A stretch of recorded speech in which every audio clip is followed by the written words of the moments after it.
Welcome to Strat on the Wall, the podcast that unveils the power of effective goal setting and strategic planning. I'm your host, Tanner, co-founder and co-CEO of One of Many. In today's episode, I'm thrilled to be joined by my fellow co-founder and partner in the business, Mike Horwarth. Together, we'll delve into the transformative benefits of the OKR method. I believe that's one of the main benefits that we try to introduce by developing a method is creating a scalable, yet adaptable, robust overlay framework, which means you can get the benefits of using OKRs without having to confuse people. Uncovering the secrets behind crafting meaningful objectives and exploring the best practices that drive success. Why are you doing that? What are you looking for? How would you validate that that's providing any benefit to your customer? And then you start seeing them opening up, thinking about the customer. So that's really where you're trying to drive them towards, is get them to think about that in a slightly different way to they have so far. You need leadership buy-in. I think it's more than buy-in though. The leadership have to sit and walk and talk the same language. We've seen this when we've gone in and done repair jobs, that a part of the organisation does OKRs this way and other parts doing it this way. You start getting subcultures occurring. To listen to all these and more, stay tuned into this episode of Strat on the Wall.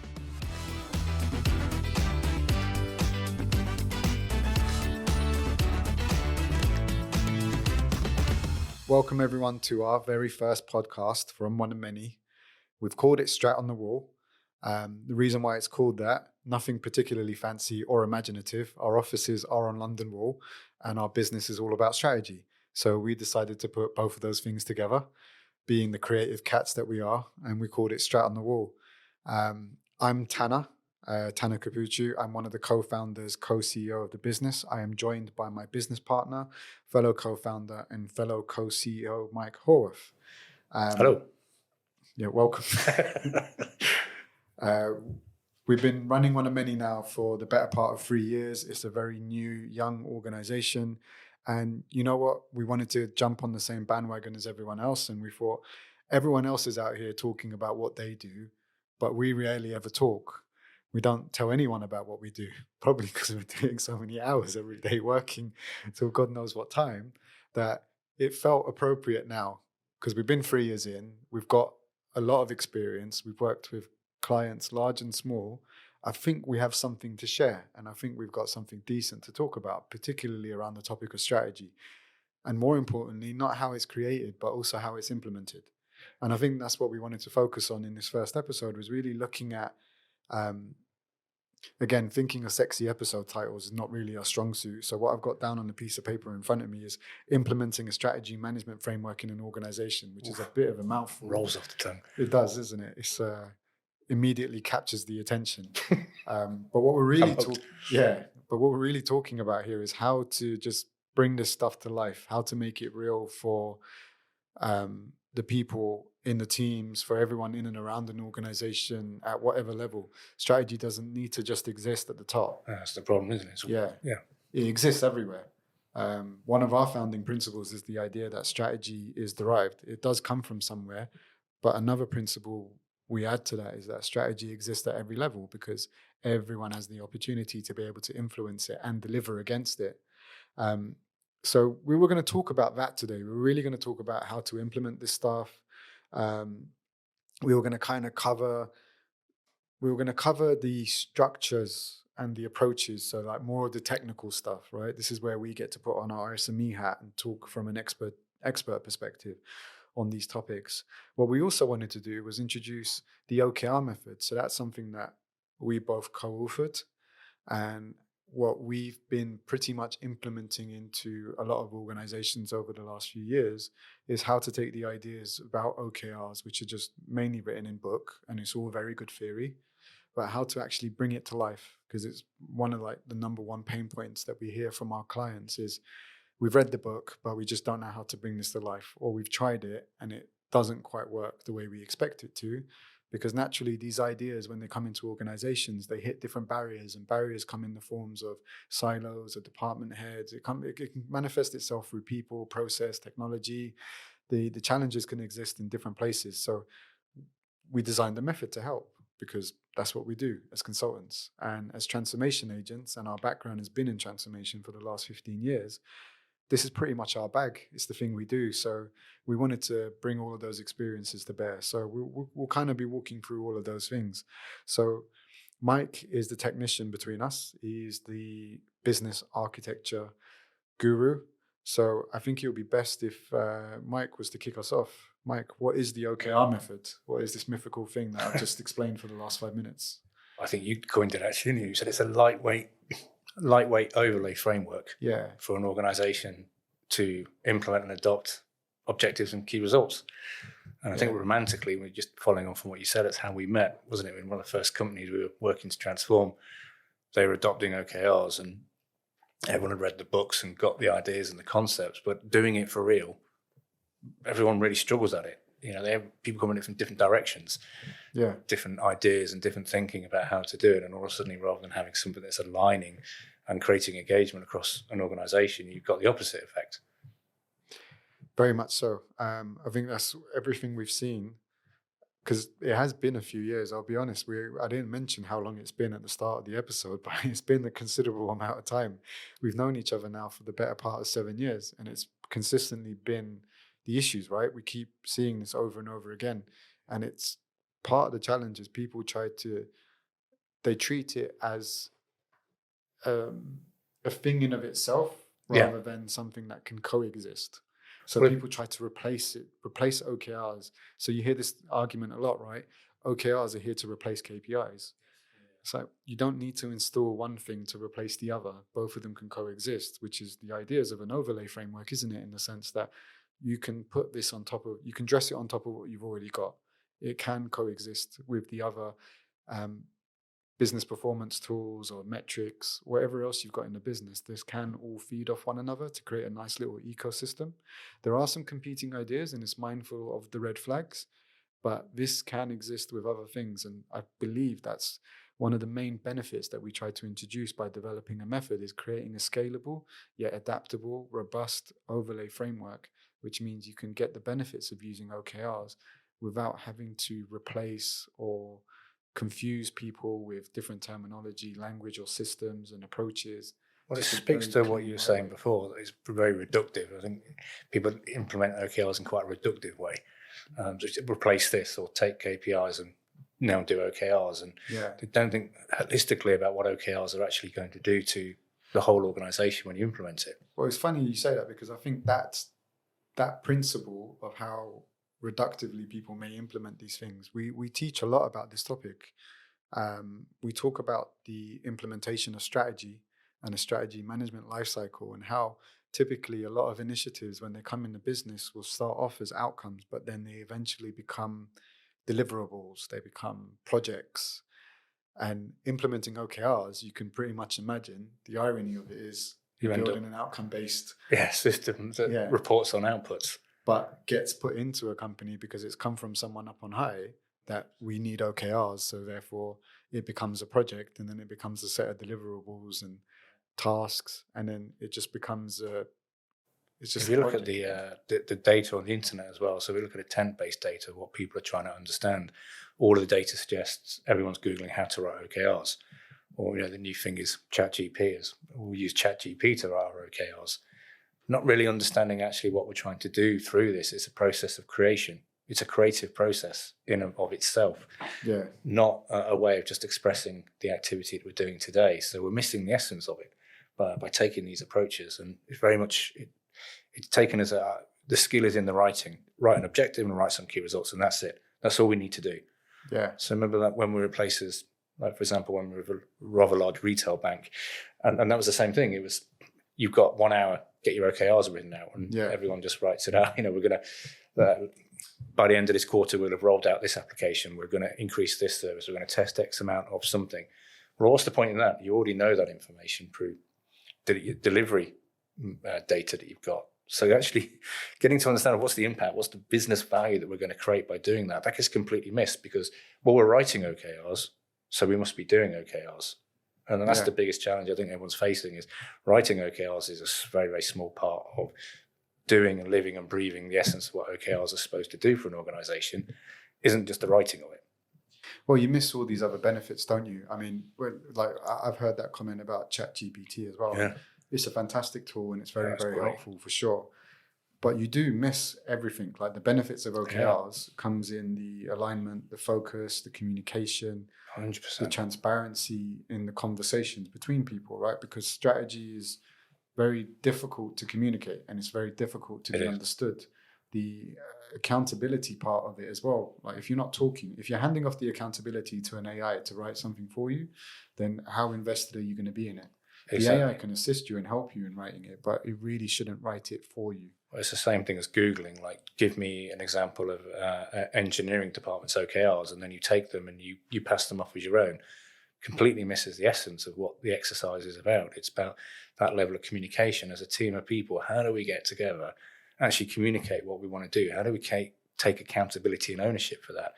And I think I feel privileged in the role that we do when we go out and we coach teams and we see the changes in their behavior when we're working with them over a series of events to invest into understanding what it is they're strategically trying to do, what value they're trying to create.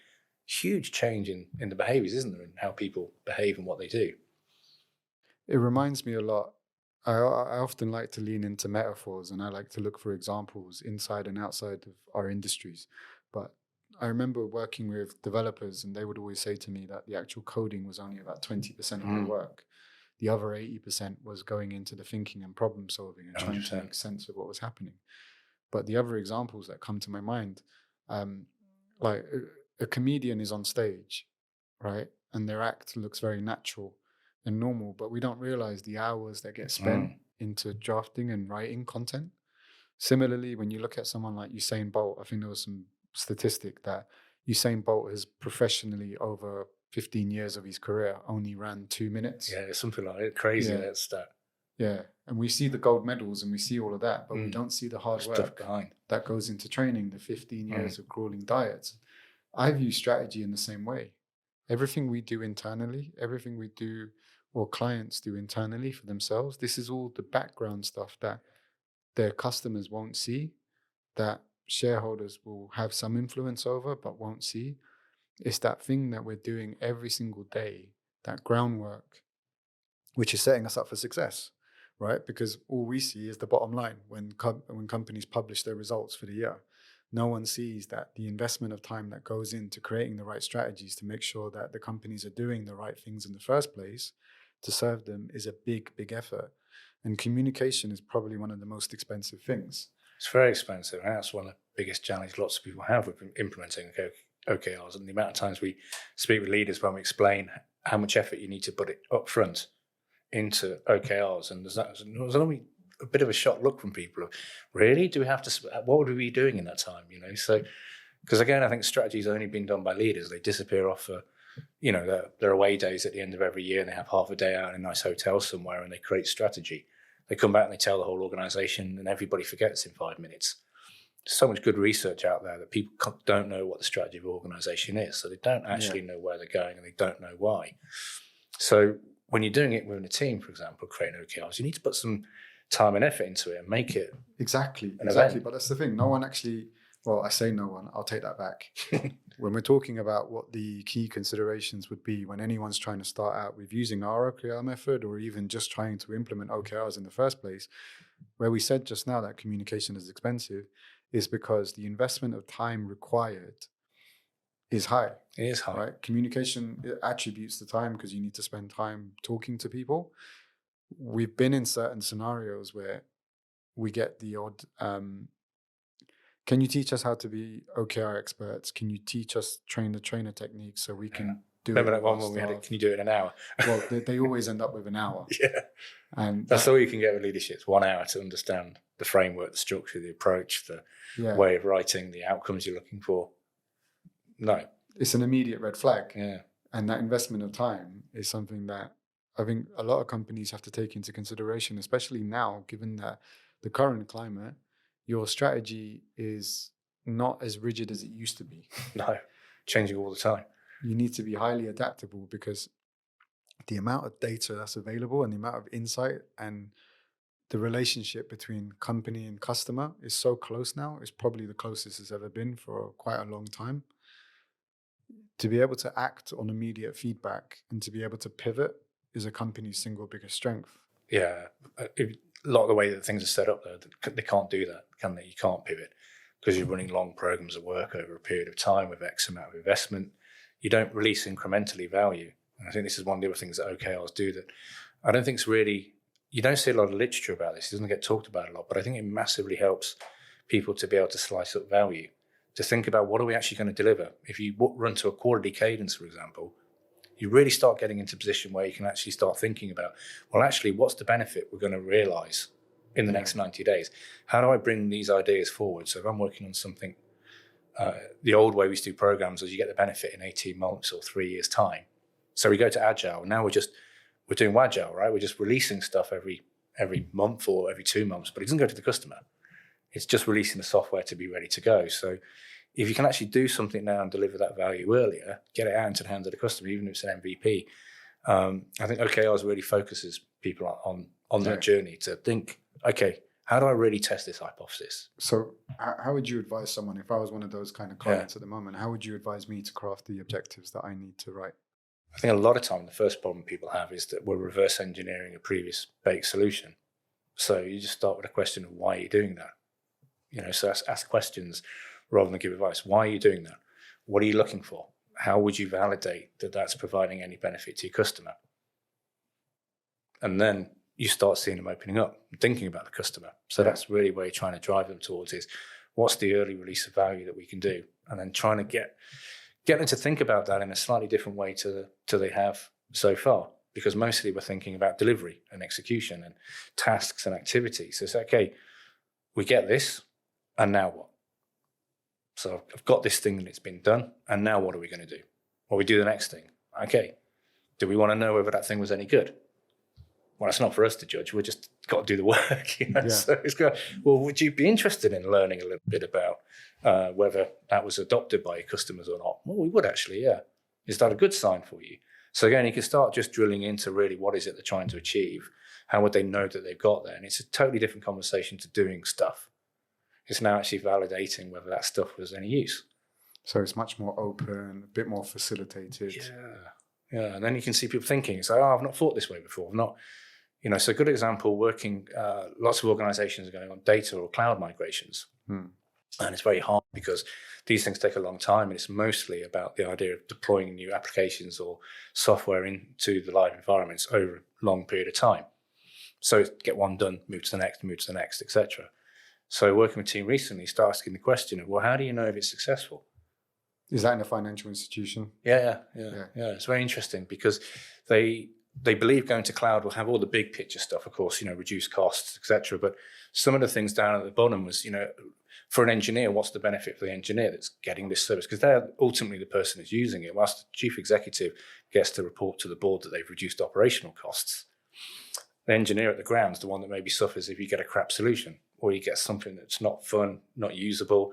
Can we go back to the service we had before? So your people are unhappy. But if we can focus them on say, okay, well, how do we know it's benefit the engineer? Well, it's supposed to be able to run your test framework faster, or you're supposed to be able to get more computations done, or it reduces the amount of lines of code you need to do, or whatever that might be that gives the benefit. Well, can we start measuring that? Can we go and ask your customers what they're looking for? How, for an engineer, would you know that it's a benefit to them to actually have that product or service? Uptake, for example, is a really good one I found with cloud people, is how quick do your customers consume your new service? So normally you would do it on we're going to cut you off by a certain date, so you've got to migrate to the new platform or service. Yeah. So it's kind of tough shit, basically. So how did you help that team understand the key results? Because you're talking about key results, right? You're giving them the measures. Yeah, so in this one, you've got a lot of solution already baked in because we're rolling out a new platform or service, so the objective might be around that. So what they had was a target group of people that they wanted to move first. So actually, once they started thinking about that, we then started thinking about, okay, well, what does good look like for you with those folks? Yeah. Because I think this is important because for anyone who might be listening to this, from our experiences, and I can say this is shared, a lot of times when people start out with OKRs for the first time, the key results tend to be activities. Yeah, 100%. Yeah, they tend to be things that they're looking to deliver. The key result being the target in this instance, that if I have to, in that example, it will probably be delivery of a feature. Or let's say, migrate 5 of 10 services. Yeah. Complete X, a good one we've seen before, isn't it? Complete X amount of tests. Yeah. Yeah, hit a 90% test coverage. Yeah, that's always a good one, isn't it? Which forces all the wrong behaviors, but that's probably another topic. Target-driven behavior is something else, and it is a red flag when you're implementing OKRs. But how do you help a team understand that with the key results, all we're looking to do is measure progress? So move away from is it done, yes or no, That's a good and question. move to a state of this was done, and what did we learn as a result of it?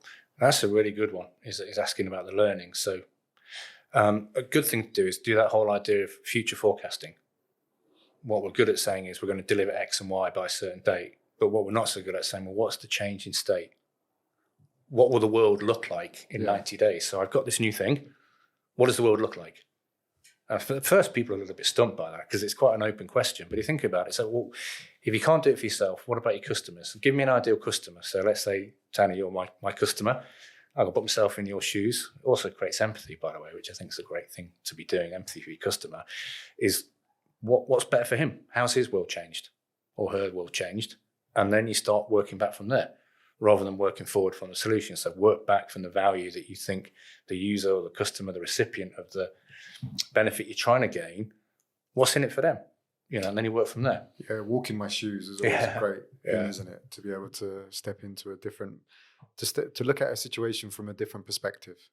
Yes, and I think the one I was mentioning a minute ago with the the team that then start thinking about the customers, actually, we normally go for an approach where we just give them a deadline date and they have to move. So how can we help the customers move? So they start with that idea of, okay, if you have to do that, they were kind of like, they felt uncomfortable with it. Or what is it you feel uncomfortable about? Because they're engineers themselves. So, well, I don't really like being told I've got to shift my tech stack. I've got to do something different now, and change is hard for people. So all of a sudden you've got engineers thinking about change management. How do I help my customers migrate to the new platform? How do I make it worth their while? What's in it for them? Rather than what's in it for us, because we got a delivery manager or program manager telling us to get this done, and you've got to get it done by this date. So here's my OKRs, get this stuff done by this date. Well, that was going to be my next question, because I think it would be good for the people listening. Because one of the challenges that inevitably arise is we do good work with the teams, we make progress, we can get to a state where we're writing OKRs for them. But what happens when you do take it up the chain? Yeah. Well, we've seen recently, haven't we, they get rewritten for leadership to consume. So I think that's the worst example I've seen. That's the worst example, but that doesn't always happen. But, no. What advice would you give to people when they're in that position where they've written really good OKRs, they've started bottom up, even though our advice would be to always start from the top, but you're not always try and pull down, but you're not always given that freedom and benefit, right? And sometimes you want to experiment with the idea and get it off the ground in the team that you're in. How do you then go upwards with the OKRs? It's a great question, because we built a solution to this into the OKR method, didn't we? So we did. So with the 2-week rollout or the agenda, I'm going to try to stop knocking the table, but the 2-week agenda and the rollout, you have to do vertical and horizontal alignment. So we try and give people who are using OKRs a better understanding of that at a certain point, you're refining your OKRs. So normally we recommend people do a 2-week process, don't we, which is the refine, design, align. So spend 2 weeks on your OKRs, if you've got that luxury, that is. Maybe split that out into 4 2-hour sessions. So the idea is you can go away and ideate and have a think. But in between those sessions, what you also want to do is go and vertically and horizontally align. Go speak to your colleagues, make sure they're aligned, they understand what you're doing. If you've got any dependencies, have those conversations, get alignment. But the most important thing is checking upwards. Go up to your stakeholders, potentially, go to your manager or your division head or whatever it might be, whatever the hierarchy you have in your organization. But go and have that conversation with them, show them the OKRs, get the feedback, get guidance as you go through the process. So you're getting continuous and ongoing feedback and learning through the process, rather than just doing it and then you throw it at someone and expect them to go like, I can't believe you wrote that way. Perfect. It's exactly what I wanted, because that, never happens, right? Everyone goes, I thought I was going to get this, So you've got to take everyone on a journey. And I think OKRs is great for that if you do it. As you know, that if you just leave it till the end, you're going to get burnt. Pretty much, yeah. We've seen that a lot. But whilst we're on the topic, I'm actually thinking about it now. Um, what other challenges do you think people would face? Because the leadership one for me is the biggest. The moment you try to go upwards, because your limit is your leader, right? So any kind of change initiative you want to bring into a department, division, organization, wherever you are, you're going to hit a ceiling at some point. So being able to work through that is important. But it would be useful for people to also understand what are some of the other. We mentioned one earlier about the key results being activities, but from what you've seen, what else is out there? What is the common pitfalls? What can people be aware of that the books don't tell you about? Implementing OKRs or actually running with them? Implementing both. them. Implementing. Both, right? Yeah. Probably both. Like where do we see like the common issues appearing the most? I think you'd agree with the biggest one in implementing is culture, I think, because I slip this a lot earlier into conversations I have now, which is around OKRs being contracts, because what I'm coming to believe is that that's one of the biggest cultural changes, because we're very used to, as we say, we see activity happening, we're helping people to reverse engineer activity. But when we do this, one of the biggest blockers, and you say it limits the leader, is the leader's expecting stuff to be done, and they need by a certain time. So they've timed OKRs that are more outcome or focused, quite difficult, because they're now saying, well, when am I getting my things? Yeah. So we're having the reverse thing going on, which is, why is it so important? A good example of this is a very, very large broadcasting organisation that have dishes on the side of houses. And one of the things they said was, well, we've got a schedule. You know, we're launching a new TV show. We go out and we do a huge marketing spend, a huge amount of budget on this. So this idea of just being able to drift around and focus on outcome is not so great, because we need dates and things. So that's the first one, is this idea that OKRs aren't contracts. It's a hypothesis. I think I'm going to do some stuff and it's going to create some outcome for me. And I'm going to go and test and learn for the next quarter, figure that out, take the learning to continuously improve. But at the same time, someone's saying, well, if I don't have this by March, I've got a whole marketing campaign that's going to be screwed up. So you've got these competing things happening within an organization between outcome focus and also output focus.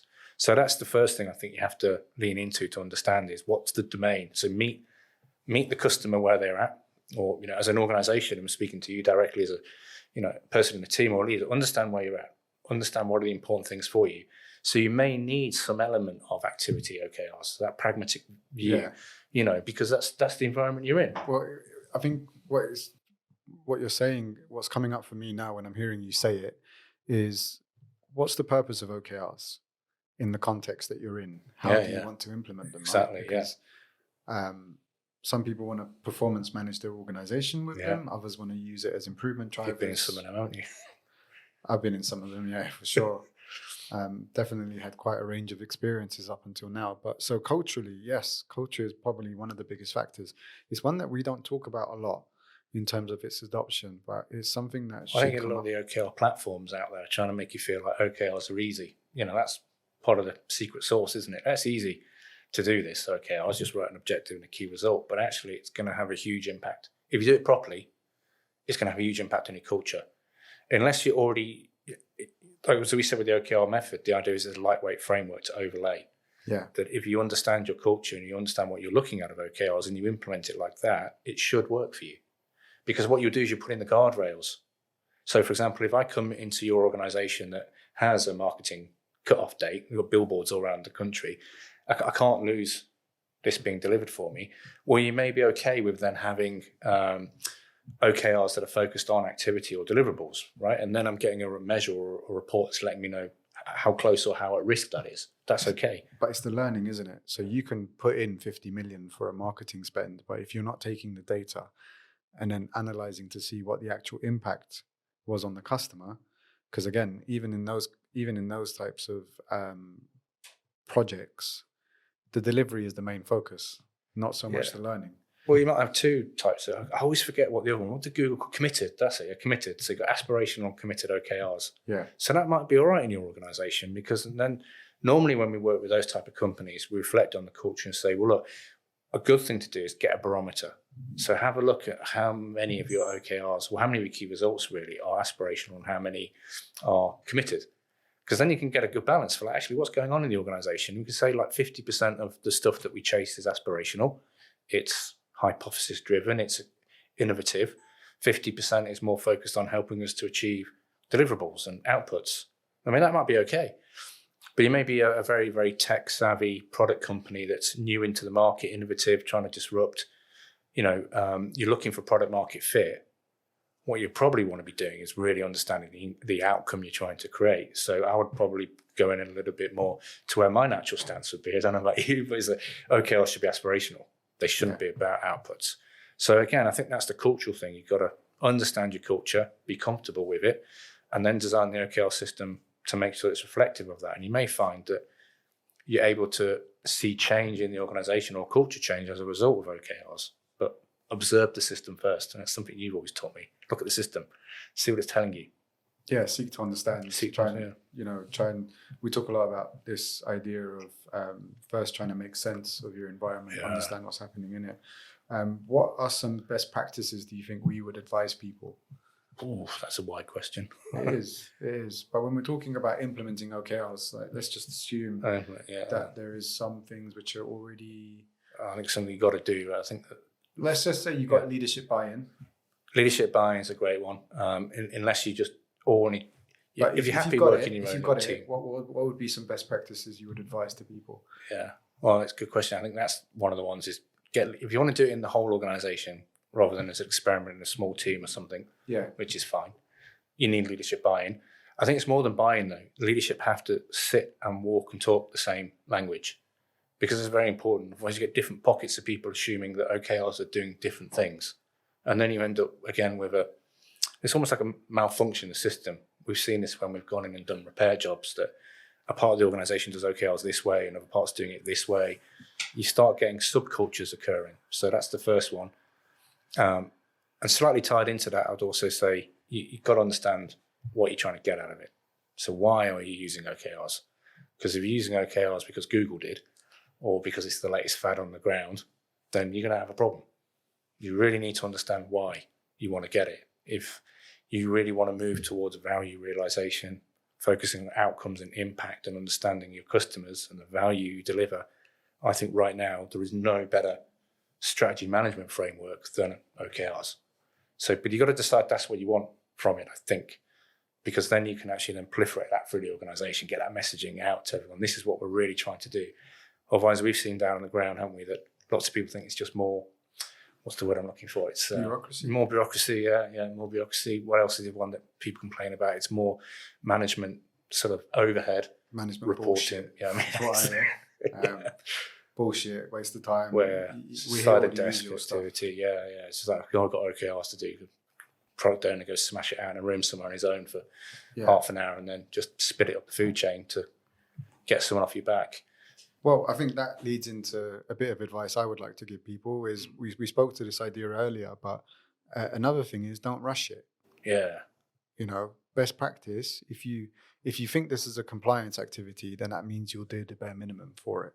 Oh, you should say more about compliance mindset, yeah? What's that all about? Well, compliance mindset is when, I don't know if it's a thing or not, but it's how I've labeled it at least, when people can't be bothered to do, it's when people don't understand what they need to do or they don't understand the importance or purpose of it. What they generally do is apply a compliance mindset to it, which is boiled down to, I've got to do this thing. I don't really know why I'm doing it. I don't know why it's important, but this is now a burden to me because it's impacting on my capacity and my availability. So it means I'm going to offer it the minimal amount of attention I need to and effort to just get that tick in the box and say it's done. Yeah. So that whole, the patterns of behavior that we see around the implementation of OKRs, the writing of OKRs, people sticking it into tools is because they generally don't want to be bothered with it. So it's just a throwaway activity. So the best that's a good best practice on that one. What's that? Well, it is. I think I cut you off. I think you were about to. I was going to go on and say about the best practice around time management is important because you need to invest time into these things because trying to do it in an hour, it's just going to disenfranchise people even more because you're not giving it the level of. You're not giving the process the level of respect it needs in order for it to achieve what it has to achieve for you, right? Yeah, I was going to add on to that. It's the idea as well of I believe OKR is a sport, so that's the best practice. It's a team sport, yeah. So we play it together as a team, not individuals, but as a team. What we probably need to do is understand what our purpose is. And if you don't have a purpose as a team, at least maybe have a value proposition of like what it is you're trying to do, like how are you goal. Common goal, yeah. But that's the definition of any team, right? Yeah. You need a common goal. You need a common goal. So you've got to start there. So I think a lot of teams, particularly at one company I remember working at, particularly when we were offshore, a lot of those teams there didn't really have anything they anchored to as a group. So they were just doing work. So the first thing we did there was help them understand what their value prop was. Like, what is it you do for the organization? How do you help this organization improve? How do you go home every day and feel happy in your work? It's like, what do you tell your wife, children, your partner, friends, whatever it might be? And you got a group of people that are just saying, well, don't talk about work really. And it's not because, we don't want to talk about work because it's boring or anything like that. It's just they don't really want to talk about it. They weren't connected to it. So we run some exercises to understand what's the value that this team delivers for the organization. By the time they finish this, they're quiet and, oh, wow, we've not thought about it like this before. Okay, cool. So this is the value that you're delivering as an organization. What are we going to achieve next quarter from that guiding principle? And that massively changes people's perspective. So that's a good practice I'd suggest for everyone at a team level. Make sure you understand why you exist as a team. What's your purpose? And then OKR's done well in an organization. I think it's when purpose goes, we talk about purpose a lot. We're a purpose-driven organization. I think in purpose-driven organizations, OKRs work fantastically well. Yeah, the reason why purpose is important as well, just for everyone who's listening. Another big thing with OKRs is this idea that we want to move to a place of being effective over efficiency. Efficiency is important, but what we really want to do is when we're thinking from a customer's perspective is how do we become effective?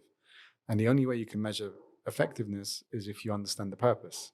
If you understand the purpose of a system, then you can measure it for its effectiveness. How well is it at achieving its purpose? How well is it at serving its intended customer audience? So you won't hear a lot of people mentioning that in regards to OKRs. No, it's a system that's aligned to purpose. I think so. And again, I think it resonates with people as we're becoming a little bit more conscious of that, I think, in organizations, and people are looking for connection to purpose and understanding how they do, how do I make an impact when I come to work every day? You got some stats on this. You got numbers in it. Yeah. Would you teach them?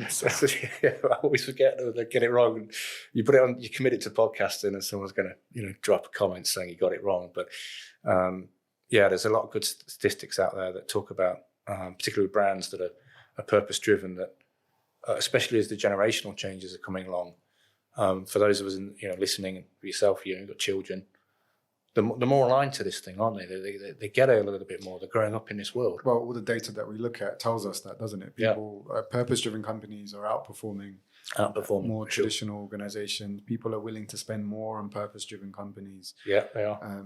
We've got lots of statistics. We teach this stuff in our training as well.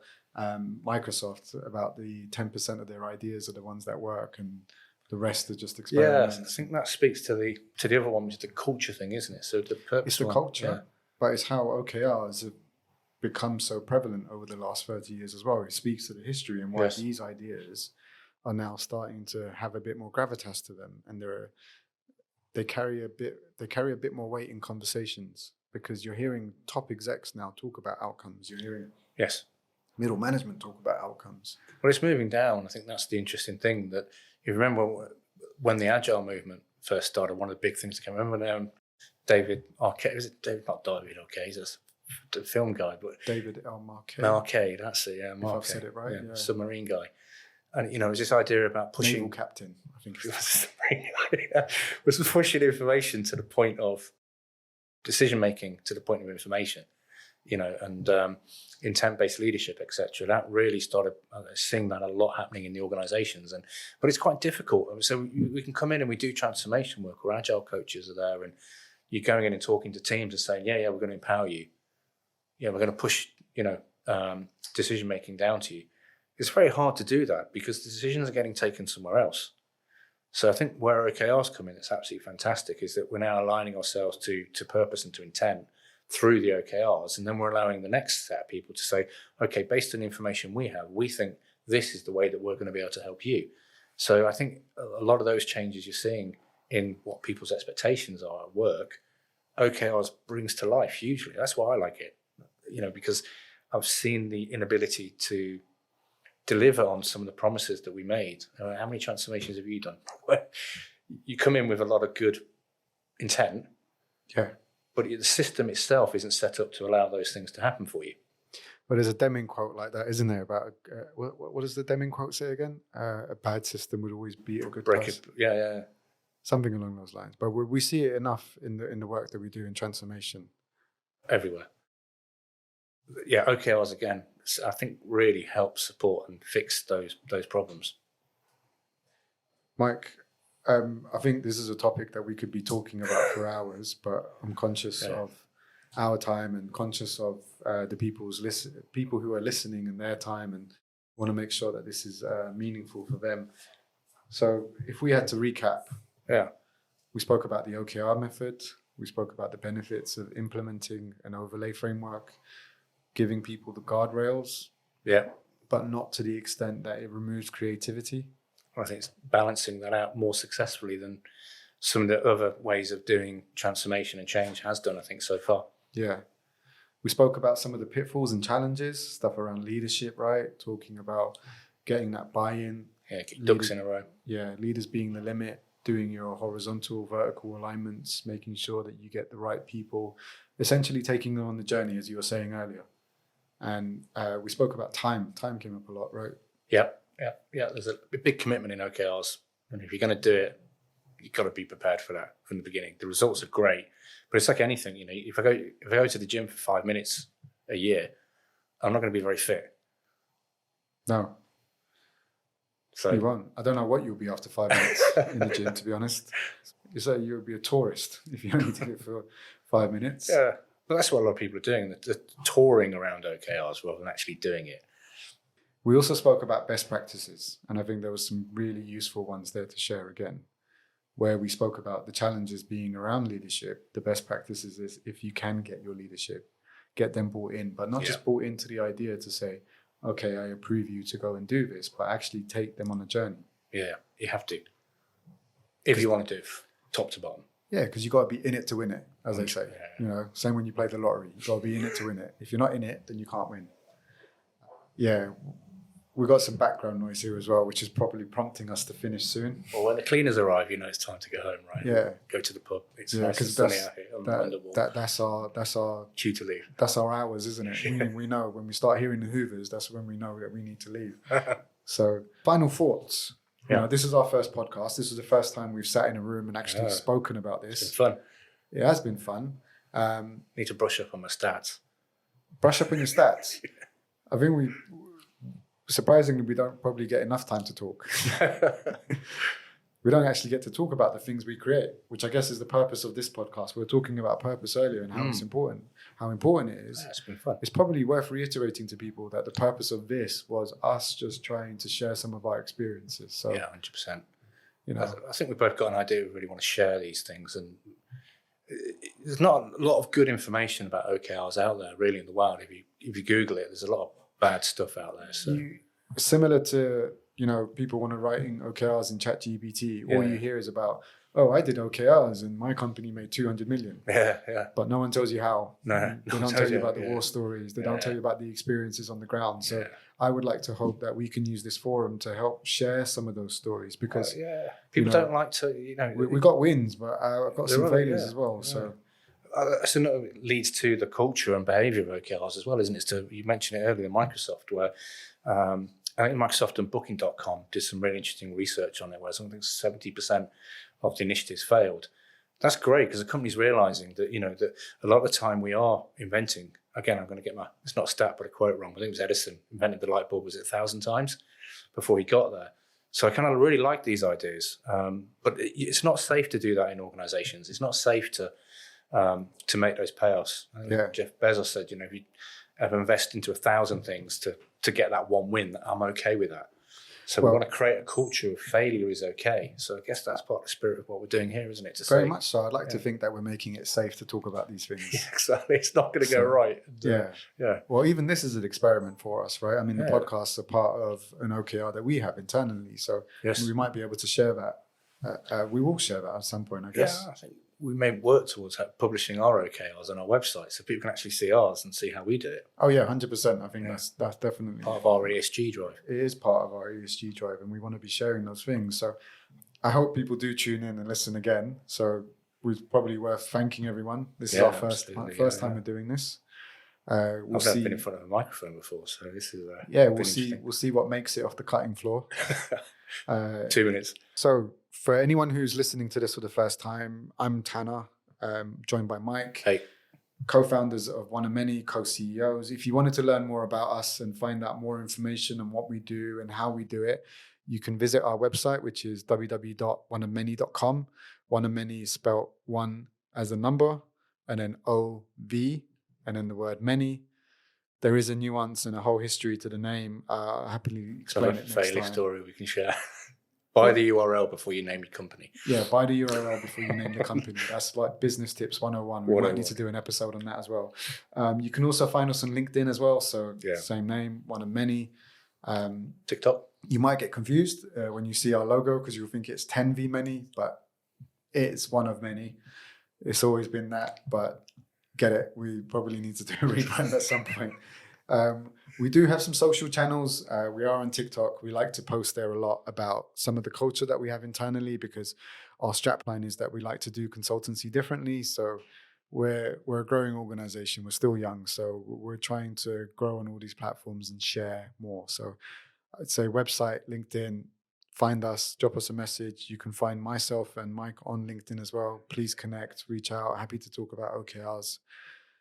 Yeah, so thank you very much. Any last messages you want to share with people? No, just thank you, Tanner, for hosting. You've been a gracious host. I'm glad you've been doing that bit. Let's get to sit here and talk. So you've done all we've that both been hosting. Yeah. Thank you for being a willing participant. Yeah. Thank you for tuning in to Strat on the Wall, your go-to podcast for organizational transformation insights. If you're looking for help in any of the areas we discuss on the podcast around agile transformation, strategy implementations, and OKR expertise, please reach out to us at www.oneofmany.com. Or better yet, click on the Talk to an Expert button and one of our consultants will be in touch, happy to help in understanding your opportunities and challenges.